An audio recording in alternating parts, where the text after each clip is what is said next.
Hey guys, Josh here, and welcome back to another POV magic tutorial. So this is what we're going to go over in the video. We're going to talk about the importance of having an actual storyline, some kind of a premise to go along with the color change that will make it much more believable.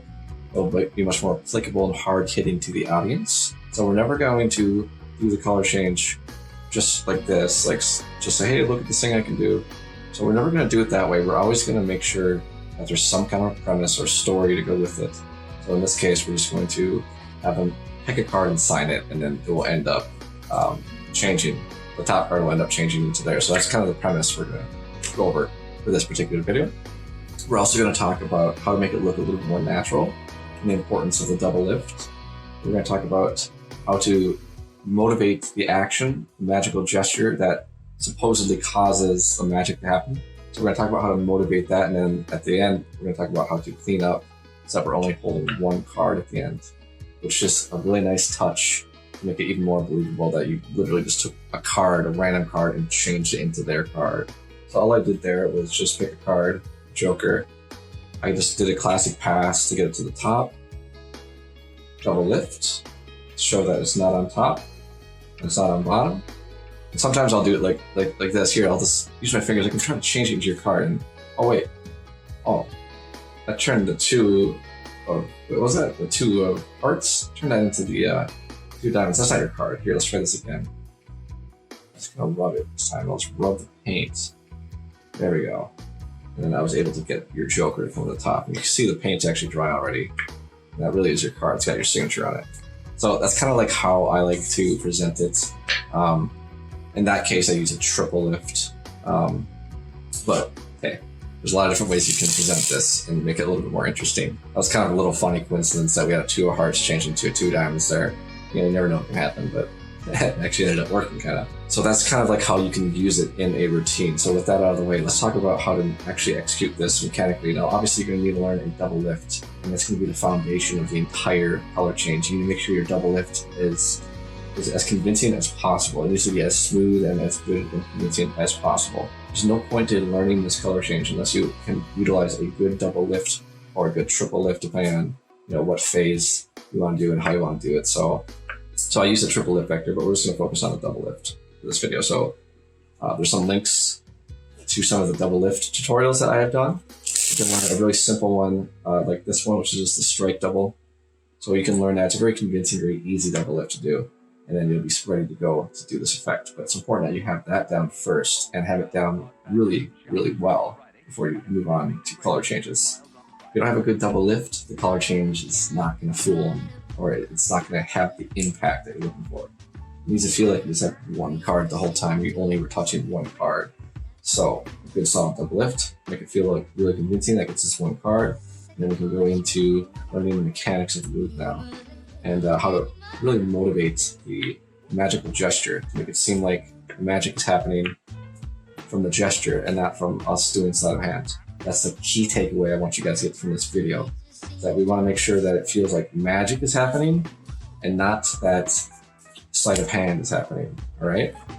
It's not going to be nearly as impactful if the person just thinks that you're taking two cards and switching them, all right? That's not magic. So it's very, very important that we realize that the entire foundation of it is that they think it's just one card. They think that you're switching the card with one card with another one, then that defeats the entire purpose of the color change. There's no reason really to show it unless it feels like it's just you took a random card and changed it to their card. That's all you did. Using, it happens through the gesture. It happens through this magical gesture.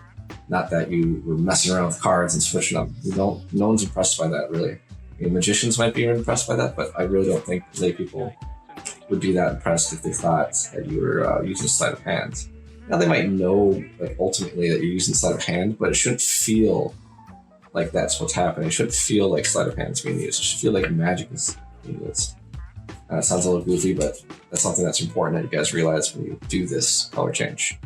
That's a big reason why I don't like the classic handling of the move. This is the classic handling. It looks something like this. Card gets pushed forward, and then something like that, and then the card ends up moving suddenly. Like it was pushed out, and now it's here. And the hand does this weird action of forward and backwards. Very mechanical, very unnatural looking action. So I'm going to teach you guys the subtleties that I like to do.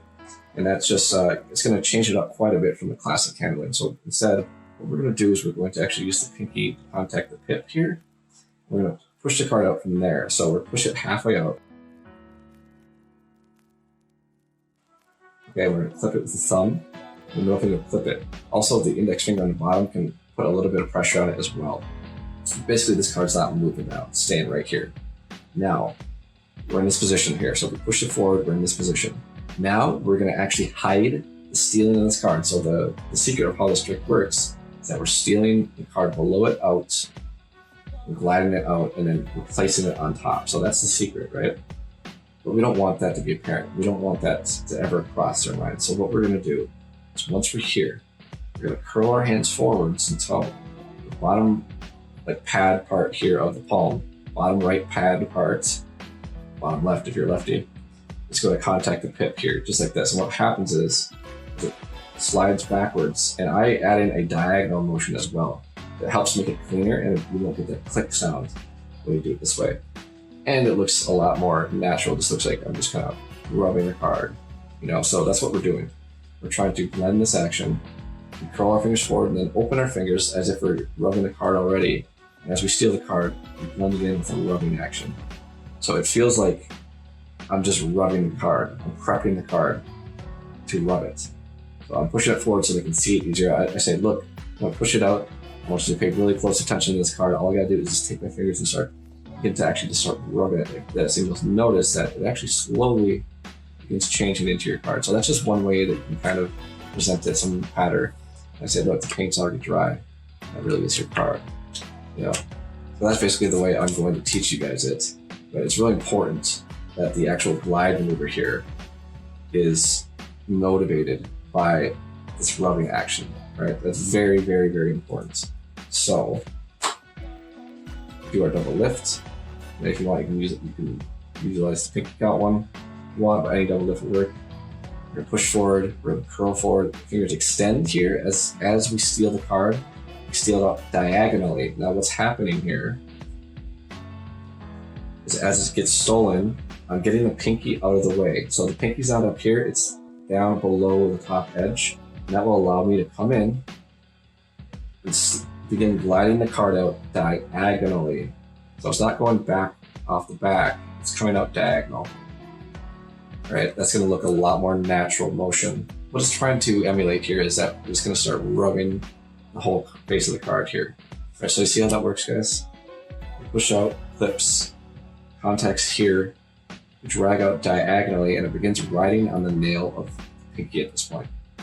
So we actually push up a little bit higher with our pinky, and now this card will glide on the pinky. All right, for the replacement, all we're gonna do is make sure that we maintain the pressure with the thumb and the middle finger here, so we're maintaining pressure. The nice thing about where it's palmed right now is we can open our fingers and show there's nothing in our hands, apparently. We're gonna come and bring this card out in front of this one. And as that happens, we're gonna curl our fingers in like this, begin squaring up the front edge here while we rub. And that's what's gonna cause them to square up. Now we're basically done.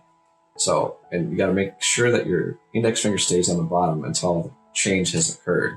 So now that the change has occurred, I can bring my index forward here, bring it out, push backwards, and create a bubble. So I'm gonna push down and backwards like this, and it creates a bubble. Now I can grab that card and do a double lift. Or do the can move, which we'll get into at the end, which is how you can get clean. You can actually clean that up so it looks like I'm just holding one card now. All right, so that's basically what's going on there. It's gonna take some practice, but just go ahead and do your double lifts. Push this card out halfway, curl your fingers, pull it out diagonally. You can open your fingers up here as you begin rubbing. You bring this card out in front, so it's gonna overextend. As it comes down, you curl your fingers and begin to do this rubbing action here, which is just, all it's doing is just squaring up the cards here. You're doing it. So it's just squaring up, and then you slowly reveal the card there. And then you can bring your index here. Or if you want, you can actually just come here and pick it up like this as a double lift and side jog it, and then turn it over. That's a little bit easier for you. However, it's a little bit tricky to go from here, because you got to get your finger out there to bubble up. So if that's not easy for you, just pick it up, place it here on the side for a second, and then you can turn it over or do the KM move, which is to clean up. So let me show you what that might look like in full motion. This kind of looks like this. So take the card, I'm just going to begin kind of just rubbing it. You can see very slowly it actually begins turning into your card. You can see the paint's actually already dry. So, that's kind of just one way you can present it. That's kind of what it looks like in full motion. So that's basically it, guys. It's going to take some practice to get a feel for it. A couple little tips here, actually, with the glide out process. The key here is when you actually take it out, you want your hand flat against the card. So what I mean by that is you don't want your hand to come out like this when you pull it out. See how it's not flat like this? It needs to be flat when you pull it out, not like this, because it will make a click sound. Hear that click sound? Dead giveaway what's happening. So to get around the click, we're going to come straight out like this, right? So just slide underneath that top card without making a click sound. And we can come in and do our change. So one more time, a tip on that. Push it out halfway. Fingers curl forwards. The kick out straight. Now my hand is literally flat on these two cards now. It's flat. I'm going to pull backwards and diagonally at the same time. Okay? And I can come in and make the change happen. So nothing too complicated, but it's going to take practice to make it look smooth. So please avoid doing the change like this. This is not really a very convincing or natural way to do the color change. It needs to feel like magic happens, all right? Not sleight of hand. I think that really, the classic version doesn't really feel like sleight of hand necessarily. I feel like the classic version lacks a lot in the natural motion and motivating action category.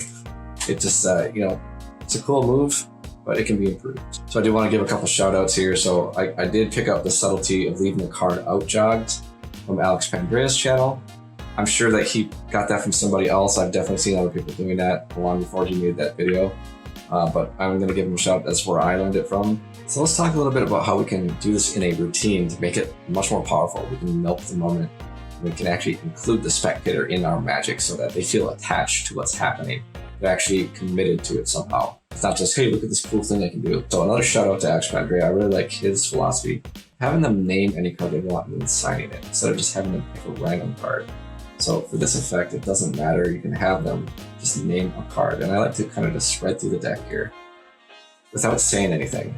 I'm just saying, look, you can pick any of these cards you want, but I want you to name your favorite card.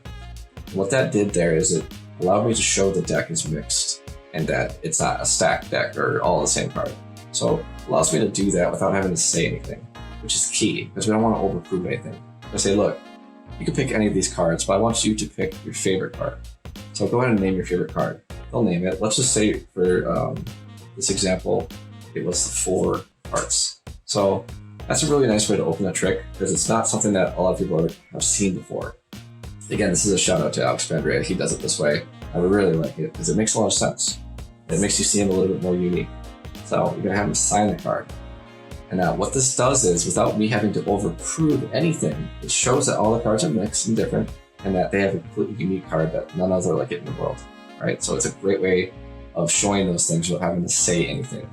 Now at this point of the effect, we're just gonna have them say stop or just have them put it back into the middle because it doesn't really matter where it goes. It just matters that they can see that it's left in the middle. So that's a really nice way to present this effect. This is the most bare bones version that I can think of to show an effect using this Erdnase Color Change.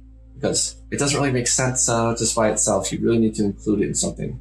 Make the spectator invested in what you're showing them. They name the card. They're like into it, like, oh man, all the cards are different. How the hell did they do that? Then they get to bring the card home and it's like a souvenir.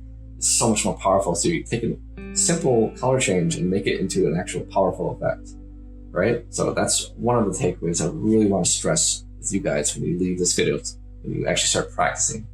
Make sure that you're actually building up the effect. Make sure it's powerful. Make sure the spectator's invested in what you're doing. Right? It's very, very important to have it be as powerful and convincing as possible.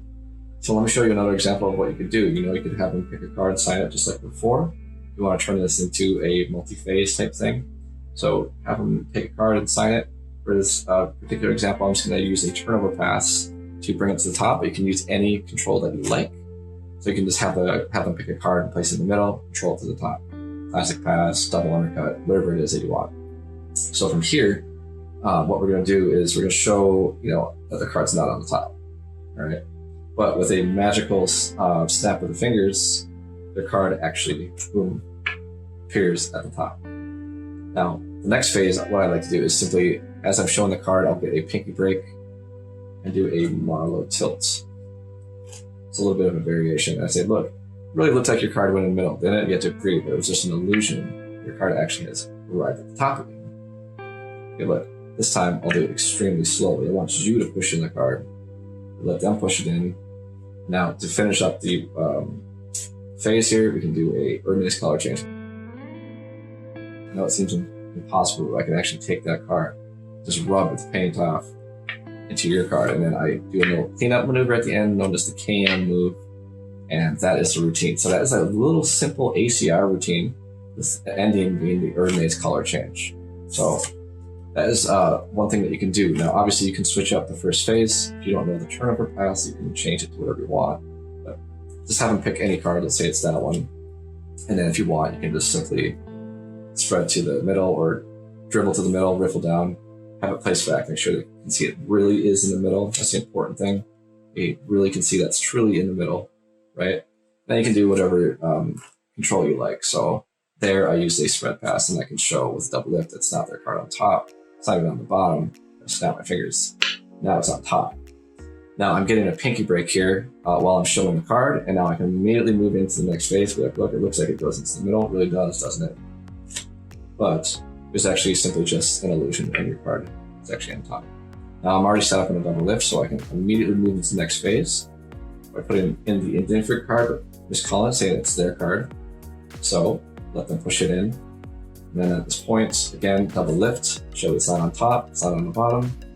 If I just rub my fingers on the card here, I can change it into your selected card. The paint's already dried up. Nice little ending there with the KM move to clean it up. So let me, as a little bonus to the end of the video here, I'm going to talk about how we actually do the KM move, because I think it works perfectly with the Erdnase Color Change. The KM move it's basically just a way to get clean with the double lift. So obviously I have a double lift here, I have two cards, right? I'm in this position where I've done a double lift, and let's say that someone calls me out. Hey, no, there was two cards there. I say, no, there wasn't two cards. Like, look, you can even see for yourself, just pick the card. So, it doesn't really make as much sense for a kind of get out of trouble thing, but that's usually kind of like what people think of it as, is a way to clean up the double lift. So if you get in trouble, you can clean it up, and now I just have a single card. But in this particular routine, I'm using it much differently, and it has a much better motivation and a justification for using it, because here, I'm going to change the card using a rubbing action. So I'm rubbing the card, and it magically changes from the rubbing. I'll say, look, I was rub the paint off. And in fact, it's already dry. So as I do the move, I do this as a motivation, like saying, look, it won't smear. And that covers the KM move. It's a really nice cover for it. So let me just briefly explain what the KM move does here. So all we're doing here is, it's from a double lift. You're going to have to get ready for it. So it needs to be in double lift, which means off the deck. So you can't really do the KM move if you were just doing like a push off. You can't really do it from here. You need to get it onto a double lift, which means it comes off the deck. So now I have a double in my hands. Now let me briefly talk about different ways you can get it off the deck. So from double lift, you can just out jog like this. So you turn it over out in front, and then you can push with the finger like that, like I talked about before, to make a bubble. Now I can grasp the double here and manipulate it. Another thing you can do, let's say that you like doing kind of like the Derek Dingle, like the David Blaine double lift. You clip it here in a side jog. Okay, so it's side jog. Now I can grab it into a double lift position here as well. Or another thing that you could do is simply when you do your push off or your strike, you simply just pick up from here instead of continuing with the turnover. I don't like doing it that way. A little riskier. As you saw, it kind of split a little bit for me there, but you could do it that way too. So you could just push it off, grab it, double from here, and then do it in that action as well. But the easiest thing to do is to do an out jog. So do your double lift, it's out jogged. Now from here, I can bubble the card and get into position for the cam. Now, all that's happening with the cam is a very simple move. Is the fingers of the deck. So the fingers of the deck are going to extend out, making a little shelf. The card goes here against the deck and the fingers. So the fingers, it's resting here on the fingers. Now what's happening underneath is the fingers are coming and gripping the back of the top card, and then you're pulling down with the thumb here. So you're pushing down with the thumb here, pulling out, and that card will stay on top of the deck. So that's literally all that the KM move is. It's just from here, you turn the hand, so you're killing the wrist over, so they can't see that card being placed back onto the top. That's all that's happening. You're just stripping the top card of the double lift onto the top of the deck. That's all that the KM move is. That's all it does. So it goes from here. You can use any grip that you want. You can do a pinch grip and do this, so it doesn't matter. Any grip for the double lift will work with the KM move. Let's say that you grip it from the back like this. You want to do it from back here. You can do it from anywhere, because all that has to happen is the card rests here on the fingers, and the fingers just put pressure against it, and then you pull it out with the thumb. All right, so simple move to do. That is the KM move. So boom, double lift, and then I can get clean here. And I like to justify it or motivate it by saying, look, the paint is already dried. And it just works really nice. It just makes sense. Like, hey, look, I'm just doing this. I'm just showing you that the paint's dry. So it hides the sleight really, really well. It motivates it really, really well. So that's my little bonus here for the end of the video. KM move, use it, love it. It's a great thing to have in your repertoire. It's an amazing thing to have in your repertoire. If someone calls you out on a double lift, you can just easily just, that's not, like you can see that's just one card, see? And it really is. And they can even hold it themselves. So it's a pretty deceptive sleight. And it's got an amazing cover built in because you turn the hand over. They can't see anything that's happening there. But the key is not to make it look like you're turning over your hand for any particular reason. So it's just justified, like I'm just kind of flipping the card. That's why I'm doing it. I'm just flicking the card. But in this case, with the Erdnase, it makes a lot of sense because we're just rubbing the card to show like the paint's already dry.